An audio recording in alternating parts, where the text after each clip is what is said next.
أعوذ بالله من الشيطان الرجيم بسم الله الرحمن الرحيم وقال لهم نبيهم إن الله قد بعث لكم طالوت ملكا. طالوت أو جالوت بسروانو سي مقصود په جهاد باندې تاکید په جهاد باندې زورونه ورکول. طالوت د مسلمانانو بادشاه او جالوت هغه کافرانو مشر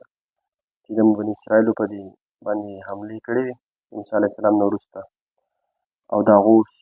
ډېر شه صوبې چې دی هغه قبضه کړې وې د هغو بچي قیدیان کړي وو. نو دې بني اسرائیلو بیا موږ مخکې وویل دې شمویل علیه السلام په دغه وخت کې نبي و. دوی ویل چې زموږ له داسې یو بادشاه مقرر کړه چې د هغه د جنډې لاندې یا به زموږ مشر موږ پسې ورپسې یو جهاد به موږ کوو. جالوت سره موږ جهاد وکړو د خپل علاقې او داتې قبضه کړو. نو مخکې آیت کې دا تېر شو نو نبي ورته وویل شمویل علیه السلام چې جهاد به راباندې فرض کړه بیا به ونه کوي. داسې شي هم ده. بیا واقعه روانه وه. نو دوی دا سوال څه کړی زموږ لپاره بادشاه مقرر کړي. په دې آیت کې هغه ذکر دی وقال لهم نبیهم وی دي ته نبي د دي ان الله قد بعث لكم طالوت ملکا. تاسو وی چې موږ له بادشاه مقرر کړو الله پاک ستاسو لپاره څه دی طالوت چې دی هغه بادشاه مقرر کړی دی. یعنې طالوت دا ستاسو بادشاه دی د ده د جنډې لاندې چې دی جهاد کوئ او د جالوت باندې خپله حمله وکړئ. نو قالو دوی وی بني اسرائیلو ان یکون له الملک علینا ونحن احق بالملک منه. څرنګې به وي د ده لپاره بادشاهي په موږ باندې حالانکې موږ زیات حقدار یو په بادشاهي سره د ده نه. ولم یؤت ساعة من المال او ده له خو فراخي په مال کې هم نه ده ورکړی شوې دی خو مالدار هم نه دی. دې بني اسرائیلو چې کله نبي ورته ووایي شمعیل علیه السلام چې دی ستاسو بادشاه دی نو دوی اوس په دې بادشاهي باندې اعتراض وکړو چې دی به څنګه بادشاهي په موږ. طالوت چونکې دی غریب و او دا بني اسرائیل به مالدار وي دی خو غریب انسان دی په موږ کې او موږ چې دی د ده نه زیات حقدار یو یعنې موږ مالداره یو ده له خو الله پاک د مال فراخي ورکړې نه ده. نو قال ان الله اصطفاه علیکم نبي ورته ووایي ان الله اصطفاه علیکم یو خبره خو دا ده چې دی الله پاک چون کړی دی په تاسو باندې یعنې یو الله پاک بادشاه مقرر کړی او الله پاک په دې حکمتونو ښه پوهېږي په مصلحتونو دغه انسانانو چې ده کې به څه ځئ نو ځکه الله پاک مقرر کړی یعنې الله پاک مقرر کړی نو په دې خو چاته اعتراض نشته او الله پاک چې دی حکیم ذات دی د خلکو د خیرخواهۍ نه سوچ کوي نو یو خو الله پاک مقرر یو دلیل وزاده بسطة في العلم والجسم دویم دله الله پاک وسعت او فراخي ورکړې ده په علم او په جسم کې. یعنې دې آیت نه یو دا پته ولګېده چې د بادشاهۍ لپاره چې دی د مال ضرورت نشته ځکه چې مال زیاتول او کمول دا خو د الله پاک په قدرت کې مخکې آیت کې موږ وویل که نه والله یقبض ویبسط الله پاک چې دی تنګي او فراخي دا خو د الله له طرفه ده یعنې دا خو یو عارضي شی د انسان په ذات کې دا نه دی یعنې انسان د صفاتو کې دا نه دی داخل دا خو یو عارضي شی دی الله پاک چاله ډېر مقرر کړي ډېر ورکړي چاله لږه لږه دلته الله پاک وي دله الله پاک فراخي ورکړې ده په څه کې په علم او په جسم کې. یو خو دا د بادشاهۍ لپاره چې دی صفات بیان شول چې په بادشاه کې به څه صفات دي د قرآن مجید د دې آیت نه دا پته لګي چې بادشاه چې دی دی به علیم وي یعنې د ده سره به علم وي علم د سیاستو او د دا نورو احکاماتو چې دی پې د قوم او رعایو په منځ کې چې دی فیصلې کوي بل هغه د ملک هغه نظام چلوي نو هغه د علم په ذریعې سره کېږي. الله پاک ورته وفرمایل چې ده له نبي ورته ووایي چې یو دله الله پاک علم ورکړی یعنې دی په دې حکومت چلولو باندې پوهېږي والجسم او دویم دا چې جسم یې ورکړی جسم مطلب دا چې سړی جسامت والی نو سړی علم ورسره هم او دغه دا جسم کمزوری یا په قد کې وړوکی نو دا هیبت دومره نه وي نو دې جسم به دا پیدا چې په مخالفینو په دشمنانو باندې روب غورځي یو سړی د باډۍ نه سم مضبوط جوړي نو ده دا روب چې دی په بل انسان او په دې مخالفینو باندې کېږي. نو دا طالوت چې دی په دې کې دا دواړه صفات شته چې یو خو دله الله پاک علم ورکړی او د بادشاهۍ لپاره د علم ضرورت دی والجسم او جسم یې ورکړی یعنې د جسم لپاره د هیبت لپاره چې په دشمنانو باندې هیبت وغورځي نو دا دواړه صفات په دې شته. د آیت نه پته ولګېده چې د بادشاه لپاره د علم ضرورت دی دویم دا چې څه د جسم یې هم لږ برابري والله یؤتي ملکه من یشاء دریم دلیل یو خو الله پاک چون کړی دی دویم دا چې الله پاک له علم او جسم ورکړی دی دریم دا والله یؤتي ملکه من یشاء الله پاک چې چاته غواړي بادشاهي ورکوي یعنې مالک الملک اختیارات ټول د الله پاک سره دي الله پاک د بادشاهانو بادشاه دی او د هر څه د الله پاک په تصرف کې دي یعنې د الله پاک لره اختیار دی چې څوک هم بادشاه مقرر کوي. نو دا پکې بل دلیل اورو چې الله پاک دله بادشاه مقرر کړی بس چې الله پاک مقرر کړی چې بس دی بادشاه الله پاک اختیار دی او والله واسع علیم الله پاک وسعت والا دی، فراخي راوستونکی هم الله پاک دی. یعنې که دی وس کمزوری دی نو فراخي راوستونکی ذات څه دی؟ هغه د الله پاک ذات دی. الله پاک مالداري هم راولي، مال به هم الله پاک ورکړي. او علیم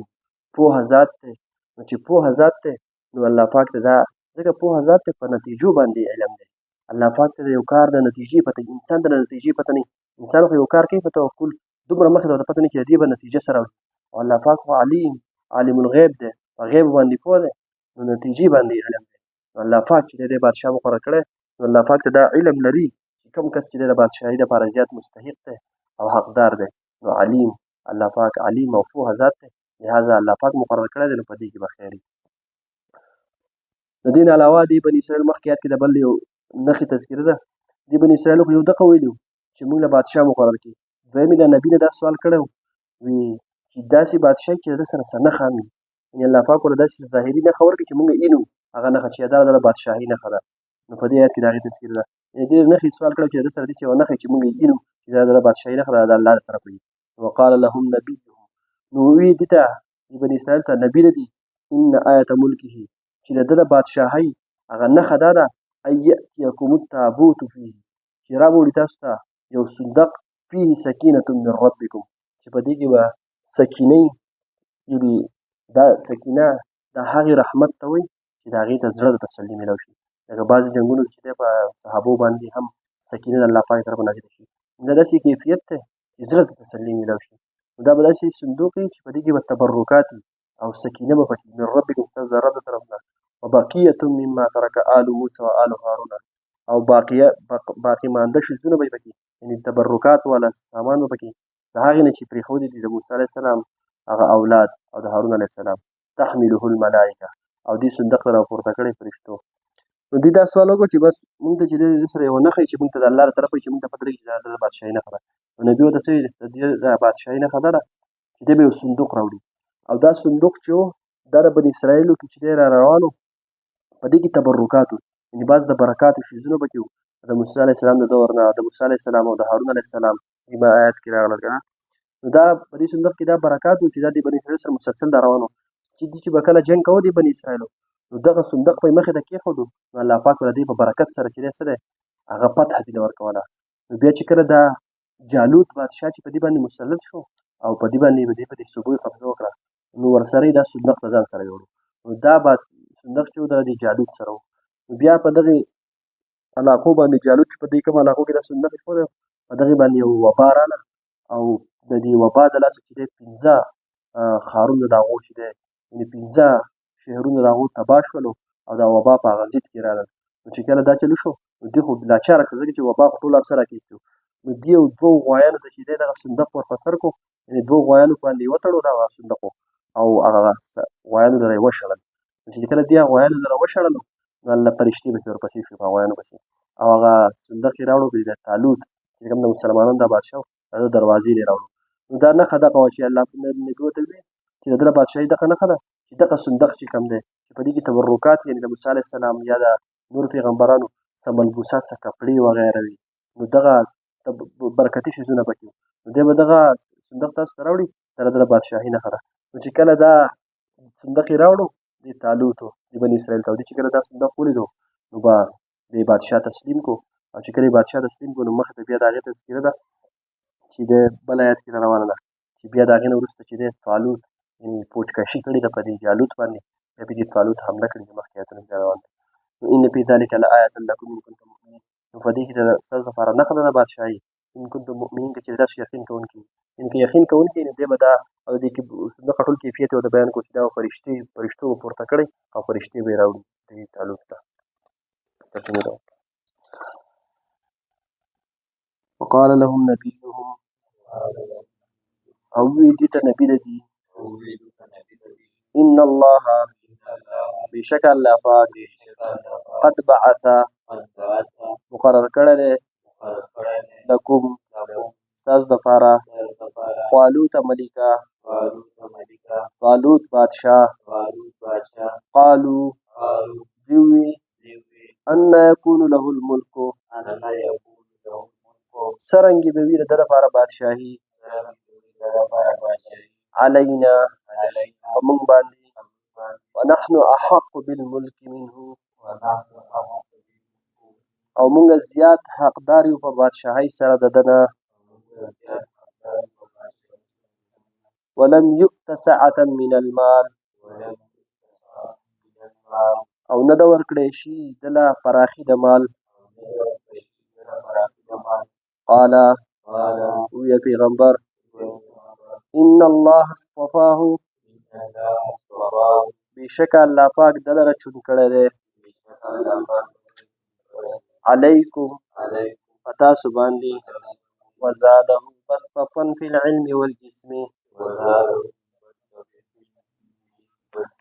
او دلی پراخي ورکړي د په علم او په جسم کې دلی زیاته پراخي ورکړي د په علم او په جسم کې والله الله پاک یؤتی ملکه ورکی خپل بادشاهي من یشاء چا د چې وغواړي والله واسع علیم والله پاک پراخي والا ذات دی او پوهه ذات دی وقال لهم نبيهم او وی دي ته نبی دی ان آیت ملکه چې د بادشاهۍ نښه ان یأتیکم التابوت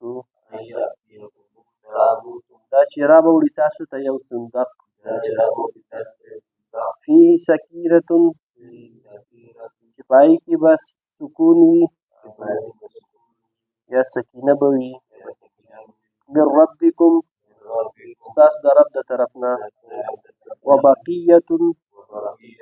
او باقی مانده شیزونه به پکې مما د هغې څه نه ترکه چې پرېښودي دي آل موسی اولاد د موسی علیه السلام و آل هارون او اولاد د هارون علیه السلام تحمله الملائکه دې صندوق لره به پورته کړی وي فرشتو ان فی ذلک لآیة بېشکه په دې کې نښه ده لکم